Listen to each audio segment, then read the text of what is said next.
Hello, everyone. I'm Chuang. Today, we'll draw an African elephant. The African elephant is a genus comprising two living elephant species. To be more precise, the one in front is called the African bush elephant. Currently, the African bush elephant is the largest terrestrial animal. It has a very stout and rounded body, and it has 4 long limbs. Our first impression to the elephant is always that its 4 limbs are very short. Therefore, when drawing an elephant, we prefer to draw its legs short and sturdy. But actually, the legs of elephant are very long, especially the African elephant has long and slender legs. In addition, it has 2 huge ears, which is also one big feature of the African elephant. Its nose is extremely long and flexible, and it has relatively long tusks. When drawing the African elephant, we also need to pay attention to the structure of its each body part. First, its body should be shown as a big polygon to make it look more heavier. Then we need to draw its 4 limbs very powerful. The forelimbs of the African elephant resemble our arms. Its upper arms are long, unlike most mammals having short upper arms, such as horses and bovids. Their move mainly relies on the short forearms. But the elephant is different. Its upper arms are also long, so its elbow, the position of elbow joint, is somewhat lower. Its knees are also at a lower position, and its thighs are very long too. Its skull is strong, which also has a complicated shape, not just a simple circle. First, we determine the proportions of its each body part, and start by drawing its head to the front half of its trunk. We draw it about this big.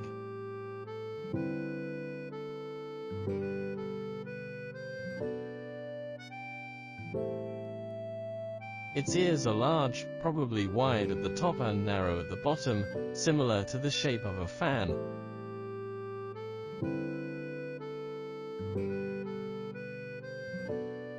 Its face is about this size.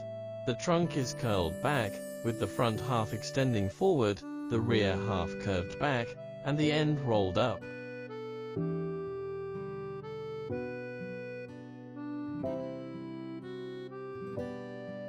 Then let's draw the 2 tusks, which can be drawn a little longer.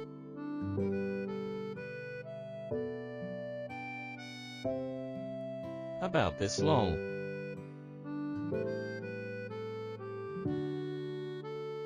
Let's draw its arms.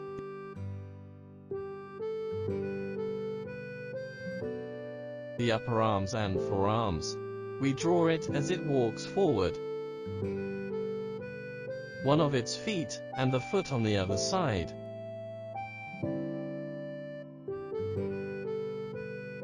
Then we draw its shoulders, its back,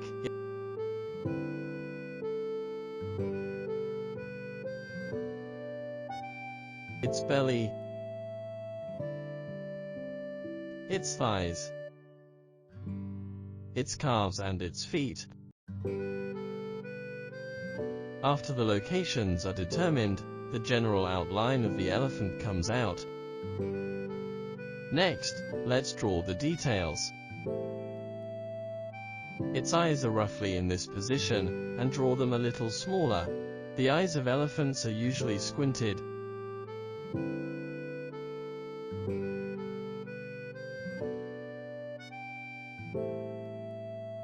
And there are many wrinkles around them.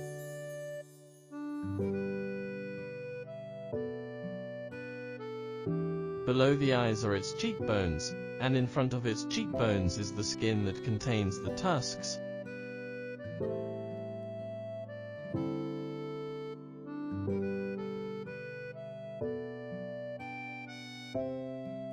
The eye on the other side can be drawn slightly protruding. Then going upward is its forehead.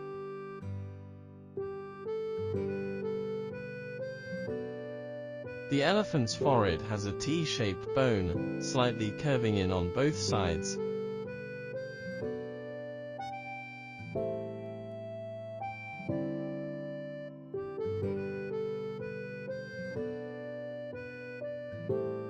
And the top of the head is relatively flat with some wrinkles on it.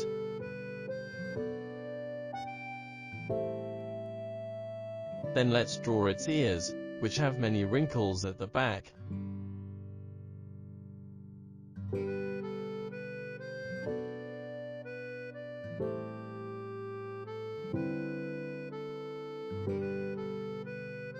This is the cochlea.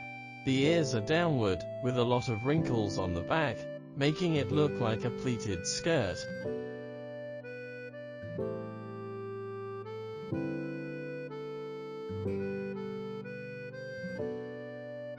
The ear on the other side is a little protruding.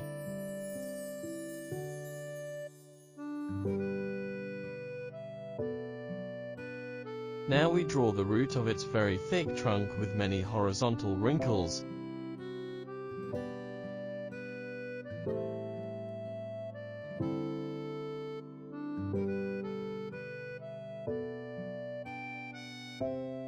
Then draw this tusk downward.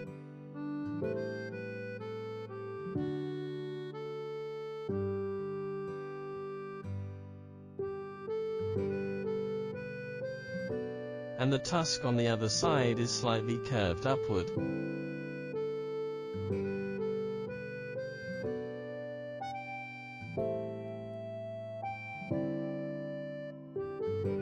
We come to the lower part of its trunk, and the end of the trunk is rolling up, with many wrinkles.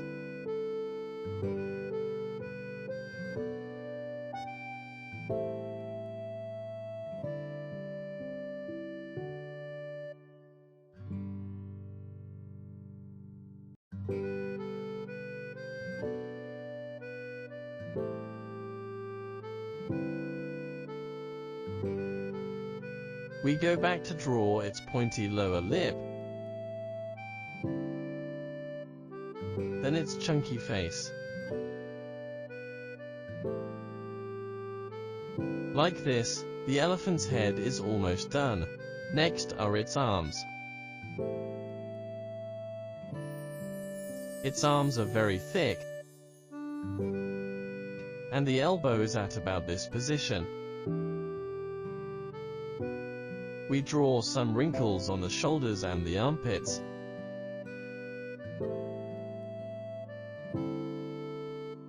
Let's draw its forearms from the back, which are attached to the thighs by the skin. Next are its feet.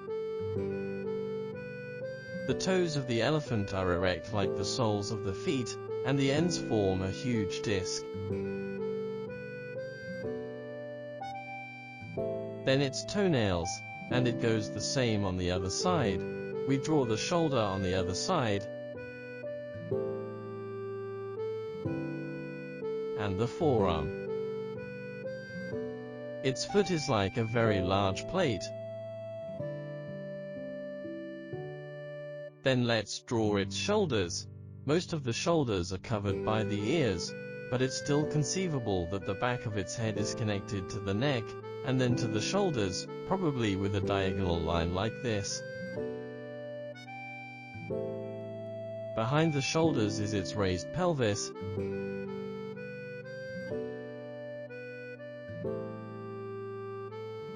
and the hips are the highest point of the arch back. Then it goes down quickly as its pelvis is slanted back. The thighs are thick, almost round, and the knees are independent.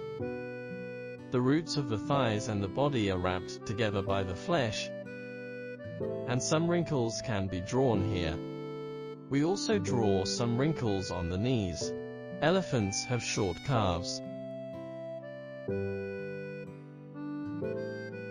Slower animals tend to have shorter calves. Then there are its rear feet, which are also like plates. The back part goes down, and the front bulges forward. These are the toenails at the end.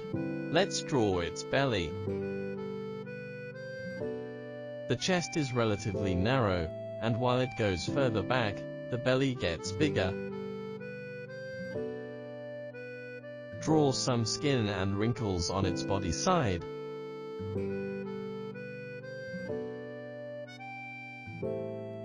Let's draw the another leg. We can see a little bit of the knee. Draw this leg stretching backward.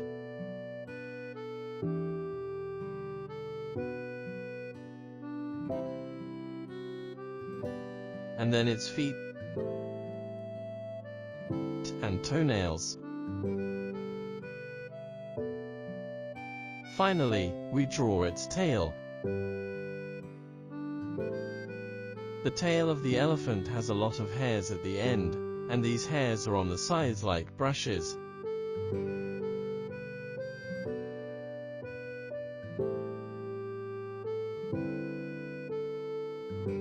We draw some wrinkles around the corners of the body, elbows, etc.